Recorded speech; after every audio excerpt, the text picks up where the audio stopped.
4:00 nga ng umaga kami umalis dito sa Escalante City dahil nga mag-home service kami sa Bago City. Tara, samahan nyo ko. Let's go!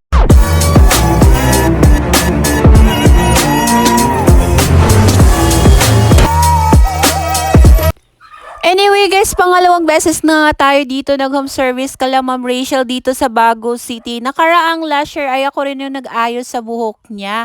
So ayan, sakasakay na nga kami ng van dito. At ayan, kasama ko nga dito si Jess. At medyo na nga masama yung pakiramdam niya dahil nga maaga nga kaming umalis sa Escalante. And then after that, ayan, nasa terminal na at naghanap nga kami ng taxi. So kailangan sumakay ng taxi dahil nga napakalayo ng bahay nila. So actually sa Baybay Talok, Bago City pa at talaga namang papasok pa talaga yung bahay nila. At ayan, papunta na nga tayo sa bahay na hinatid na tayo ng driver na taxi na to. At tinanong ko ang pangalan niya. So ayan, nandito na nga tayo sa bahay nila Ma'am Rachel.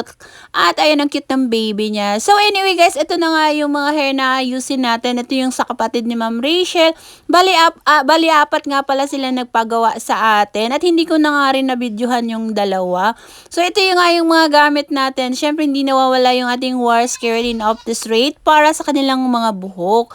So ayan, ito na nga yung ating client na isa nila-apply ni Jessa. At syempre hindi mawawala talaga taga home service namin ay merong pa Jollibee. At syempre ito yung hair ni Ma'am Rachel, talagang wasak na yung dulo ng kanyang buhok. Dahil nga naman ay pinagawa niya nga raw ito sa iba. So ayan, bago tayo nag-start ay pinakain na naman tayo, kakakain na ng Jollibee, pinakain na naman tayo. And then ito na nga yung result sa hair ni Ma'am Rachel after natin nagawa.